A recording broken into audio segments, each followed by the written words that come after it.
So I was diagnosed with autism at 26 years old, and as a late diagnosis of autism, this is kind of what I learned. It's funny because, all my life, my parents had taken me to see different kind of psychiatrists and different type of doctors, and meetings with the school, meetings with psychologists, everything, and then they'd kind of gone through this pattern, like, oh, it's dyslexia and it's short-term memory loss and it's this, that, and the other. And nobody really knew what was going on, but I couldn't maintain friendships and stuff. I couldn't play outside as a kid when all the kids went outside of the class to go and play on the yard at recess. I couldn't do that. I had difficulties with learning all of the ways in which children learn, which is quite funny because when you think about it, we go to school to learn, but we have to learn how to learn, right? Which is a really weird phenomenon. And that was really, really interesting. And guys, if you're new around here, my name is Dan, and I have autism, ADHD, and OCD, and dyslexia, and I make weekly videos all about this stuff. So if you want to join this journey, learn more about those things, then hit the subscribe button down below. I'd really appreciate it to have you on this journey with me. And it's funny because, so I was diagnosed at 26 years old, right? And that was back in 2013. And before that, I had a diagnosis of dyslexia, and anxiety, depression, kind of like the usual stuff. But if you look at the timeline in which this had happened, it's quite interesting because you go from being a child in the 80s who's odd and, needs help here, this, that, and the other. And then you become like a teenager who's struggling in a society.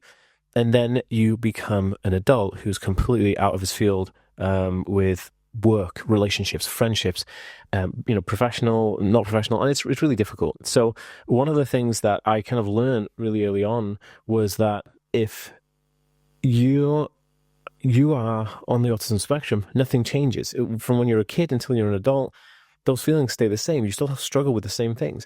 And it's not the diagnosis that changes anything. Actually, there's two factors. These are the main things I learned. So one of the main things that I realized, or there's two main things that I realized, is one is that the diagnosis itself doesn't change who you are, right? So you get a diagnosis, you get a somebody saying, hey, this is what your brain does, or this is what your personality is like.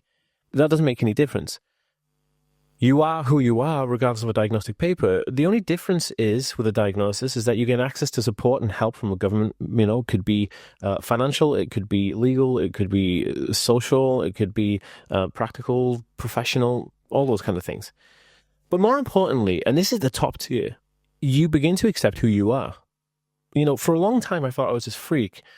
I didn't accept myself. I was angry at myself. I'd say a good 40% of the depression and the mental health issues I had were co-occurring because I didn't accept who I was. I couldn't figure out what is going on here. Who is Dan?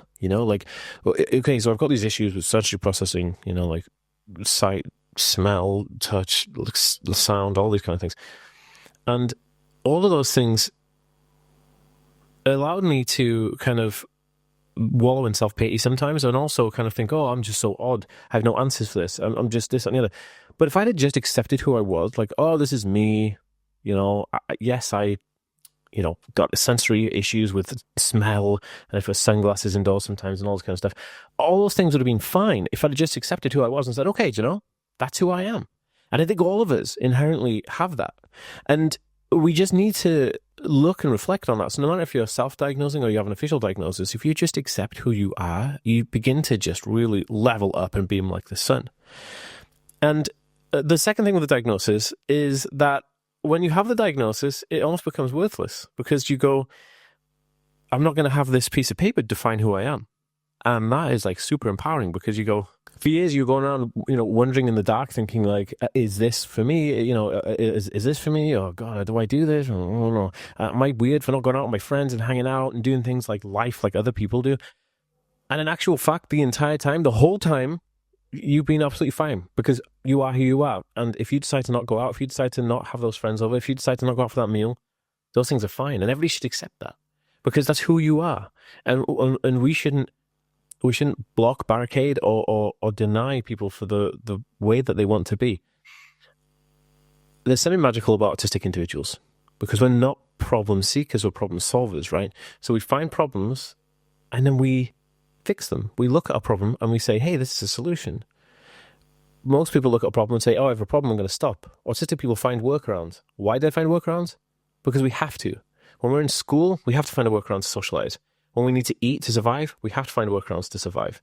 When we're wanting to progress in a job, we have to find workarounds in order to keep that job, to survive. We adapt and survive, but we need to thrive. And the only reason we're not thriving sometimes is we don't believe in ourselves. Take a reflection right now on the things that you've done in your life that have moved you away from pain towards pleasure because you pivoted on something that you didn't even think you could do, but you did it. And I love that. Like, an example for me was that I never thought I'd be able to write a book, right? Because I'm dyslexic and I have ADHD and I have autism. But you know what I did? I ran on a treadmill. I spoke to my phone, the text dictation software, so I dictated and it put the text out. And it was perfect. I wrote the book in 2 weeks. I ran on a treadmill to keep my ADHD occupied. I spoke because I'm dyslexic. And it was just great. So we have so much potential. You have potential. And I see that in you. So go out there, kick some butt, and let's do this. Let's go. Share this video if you think it's empowering for somebody. But I'll see you next time, guys. Peace.